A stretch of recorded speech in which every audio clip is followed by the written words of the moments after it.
Hello friends, myself Professor Sandeep Nimale, Associate Professor in Department of Electronics and Communication Engineering from Technocrats Institute of Technology. Here we are going to deliver a lecture on VLSI design, and the topic is Practical Consideration and Technology in VLSI design.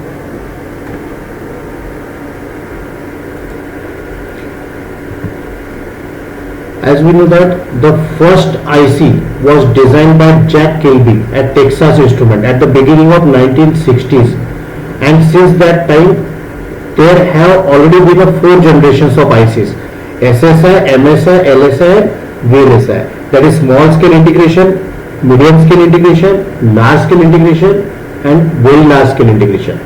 Now we are ready to see the emergence of the fifth generation, ultra large scale integration, that is ULSI, which is characterized by the complexity in excess of 3 million devices on a single IC chip.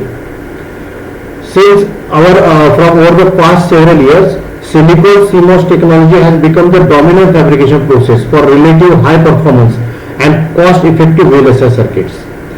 The development is understood by the rapid growth in which number of transistors integrated in a circuit on a single chip. Now the metal oxide semiconductor MOS and related to the VLSI technology, the MOS technology is considered as one of the very important promising technology in VLSI design process.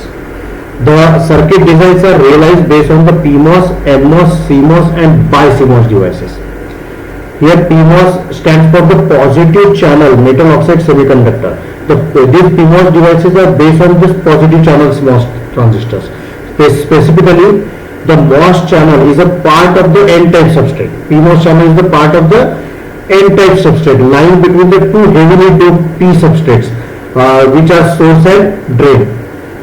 Generally speaking, the PMOS transistor is only constructed in concert with the NMOS transistor. The NMOS technology and the design process provides an excellent background for other technologies. In particular, some familiarity with NMOS allows a relative easy transition to CMOS technology and design. Here, this graph shows the significant decrease in the size of the chip in recent year, which implicitly indicates the advancement in VLSI technology.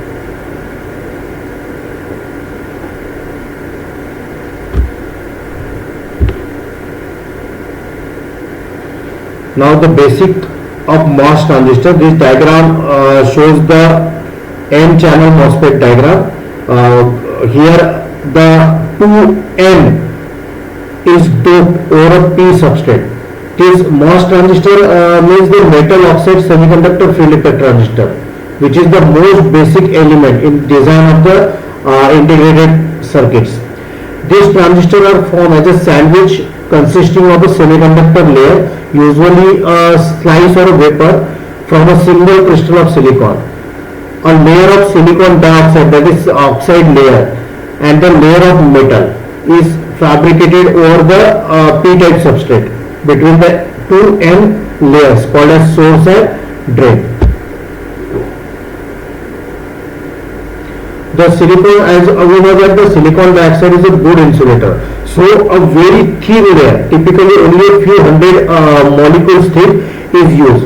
In fact, the transistors which are used do not use metal for their gate regions, but instead use polysilicon layers. Polysilicon have replaced virtually all the older devices using metal gates in large scale integrated circuits. Both metal and polysilicon field effect transistors are sometimes referred as IG FETs also, insulated gate field effect transistor also. Now MOS transistors are classified as NMOS, PMOS, CMOS transistor based on the fabrication. Here NMOS devices are formed in a P-type substrates of moderate doping level. The source and drain regions are formed by diffusing N-type impurities through suitable mask into these areas to give the desired N impurity concentration and give rise to the depletion region, which extend mainly in the more lightly doped P regions. The source and drains are isolated from one another by two diodes. Connections to the source and drain are made by deposited metal layers. In order to make useful devices, there must be a capability of establishing and controlling a current between source and drain. This is commonly achieved in one of the two ways, giving rise to the enhancement mode and depletion mode transistor. Here, this diagram shows the process of fabrication of the enhancement mode transistor. See, to understand the enhancement mode mechanism, let us consider the enhancement mode device. In order to establish the channel, here a minimum voltage level called as threshold voltage Vt must be established between this gate and source region. This three diagrams here we show diagram in case of diagram A, the existing situation is created where a channel is established but no current flowing between source and drain, as the VDS voltage is supposed to be 0. Now let us consider a condition when current flows in the channel by applying voltage VDS between drain and source. When we apply the voltage between drain and source, this VDS voltage is supposed to be less than VGS minus VT voltage.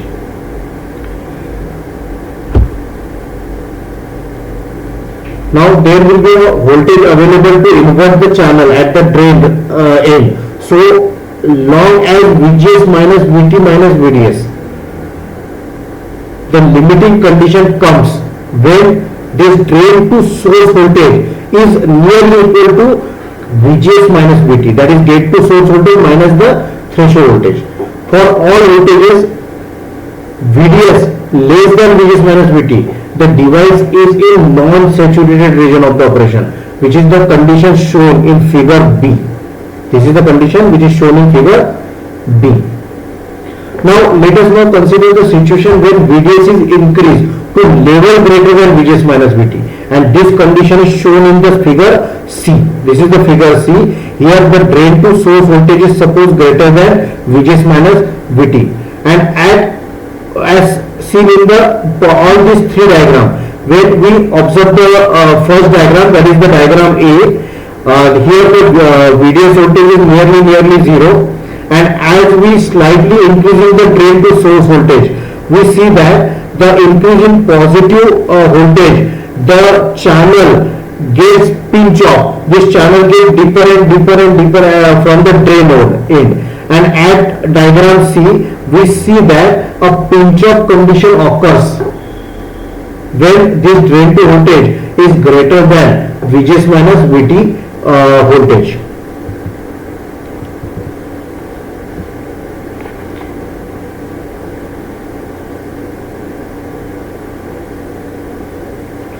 Now here we see the NMOS fabrication process. How this NMOS negative channel metal oxide semiconductor field effect transistor is fabricated on a silicon substrate. This diagram shows the fabrication process. The diagrams are shown in this slide is A, B, C, D, E, F, G. These are the progressive fabrication process. The following here we explain the basic steps used for the fabrication process. In figure A, the fabrication process starts with the oxidation of the silicon substrate. A relative thick silicon dioxide layer called as field oxide is created on the surface of the substrate. This is shown in figure B.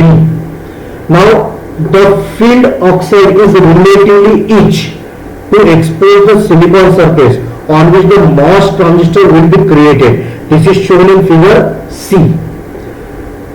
This followed by the covering of the surface substrate with a thin high quality oxide layer, which will eventually form a gate oxide of the MOS transistor, and it is illustrated in figure D.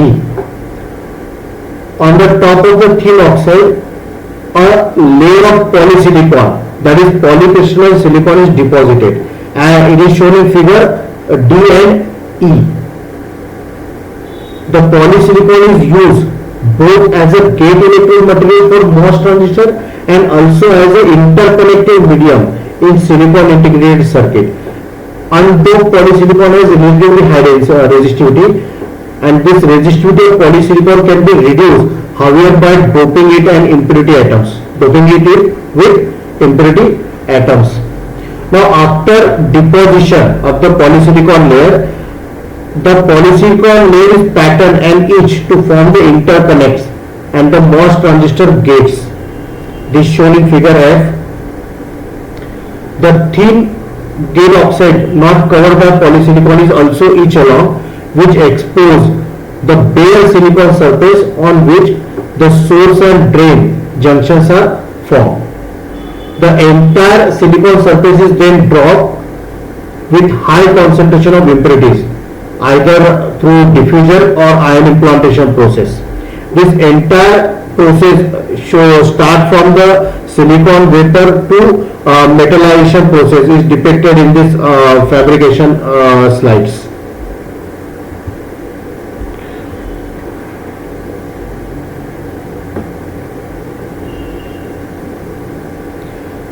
Now, in case of CMOS fabrication process, the CMOS fabrication is performed based on the various methods, including P-well process, N-well process, two-in-tub process, silicon on insulator process, and so on. Here this diagram shows the process of P-well process.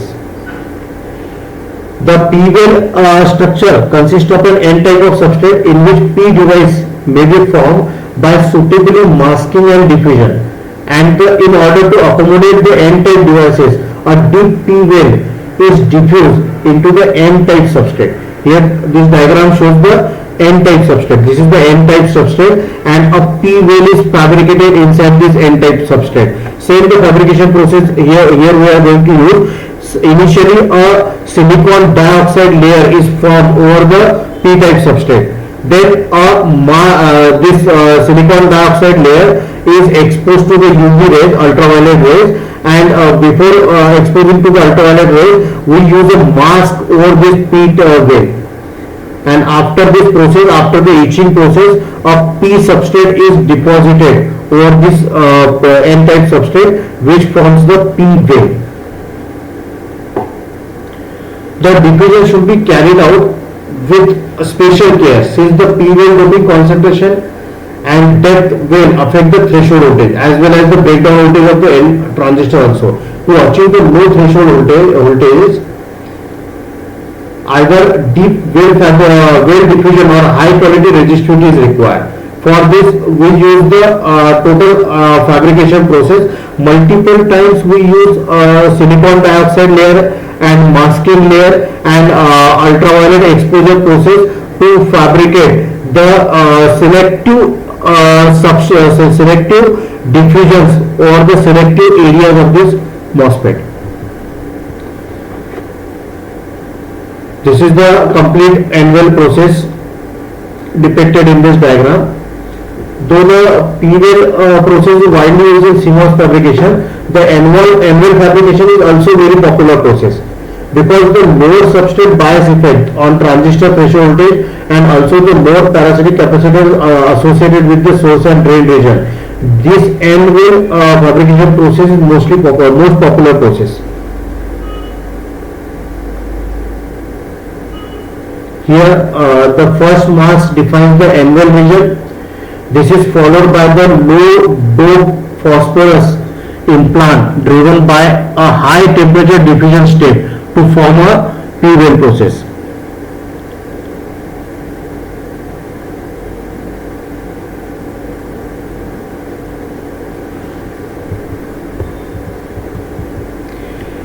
Here this step shows the N-well fabrication step, formation of N-well region, then define NMOS, PMOS active areas, then field gate oxidation through oxidation process, then form the pattern silicon over the P diffusion, N diffusion, then making the contact cuts, then depositing and pattern the metallization process, then over the glass with the cuts for bonding pads.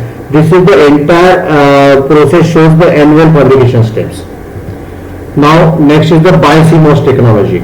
It is the combination of the bipolar transistor with CMOS technology. That is, bipolar transistor is fabricated over the CMOS transistor. This bi-CMOS circuit use both BJT as well as MOSFET transistor. The driving capability of MOS transistor is very less because of the limited current sourcing and sinking capabilities of the transistor. Now, to drive the large capacitive loads, here we use bipolar transistor with CMOS transistor, and this is called as bi-CMOS technology. This is used to drive large capacitive loads. As this technology combines bipolar and CMOS transistor in a single integrated circuit, it has the advantages of both bipolar and CMOS transistor. The bi-CMOS is able to achieve Vlsi circuit with speed power density performance, with a better speed power density performance, which was not possible with simple CMOS technology. Here this diagram shows the cross section of the bi-CMOS process, which is used in NPN transistor.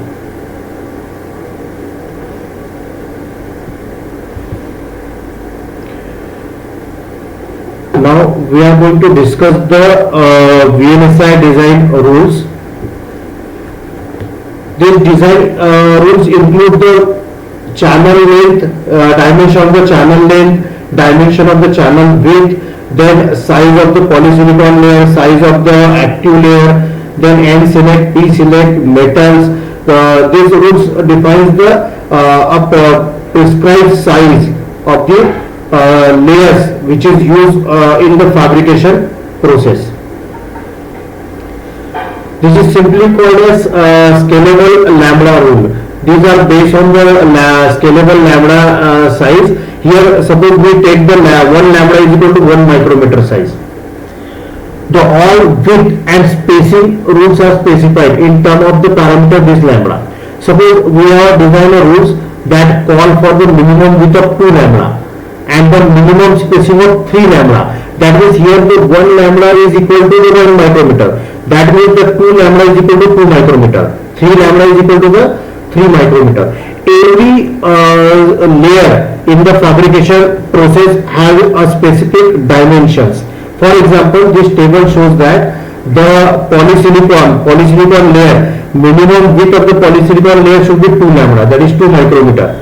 Then minimum spacing between the two polysilicon layer is 2 lambda, that is again the 2 micrometer. Similarly, the N select and P select is having the minimum width of 3 lambda and minimum spacing between them is 3 lambda, that is 3 micrometer dimension.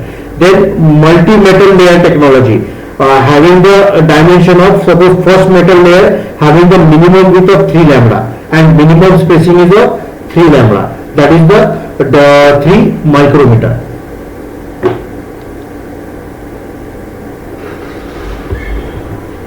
Here this is the layout diagram for polysilicon layer fabricated over the N diffusion and P diffusion layer. These two represent the dimension of 2 lambda, that is 2 micrometer dimensions. Now every fabrication process having the different dimensions. For example, wires. It is used to connect the higher level metal with metal 1. The cross section of this layout is given in this diagram.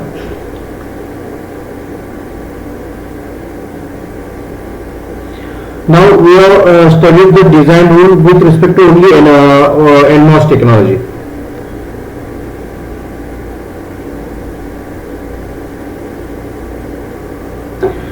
In this process, all the spacing between each layers and dimension will in term of micrometer. Here the minimum width of the end well should be of 10 lambda, that is 10 micrometer. Minimum spacing between two end well should be 6 lambda, that is 6 micrometer. This diagram shows the two end well and the minimum width of this end well is 10 lambda, while the spacing between two end well is 6 lambda. Similarly, the active dimensions, minimum width of this active layer is 3 lambda and minimum spacing between two active is 3 lambda. Similarly, the P active to anvil dimension should be 5 lambda, and contact to anvil should be 3 lambda. Now polysilicon, that is the multiple layer of silicon fabricated over the gate terminal. The minimum width should be 2 lambda, minimum spacing between two polysilicon layers 2 lambda.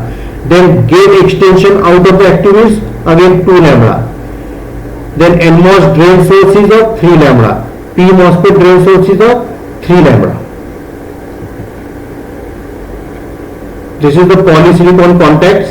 Exact size is 2 by 2 lambda, that is 2 by 2 lambda. This is the size of the polysilicon contact with the metal layer. Then spacing between two contacts is 2 lambda. Similarly, metal, for minimum width of the metal one is 3 lambda, minimum spacing between the two metal is 3 lambda. These are some design rules. We discuss the design rules later in more detail.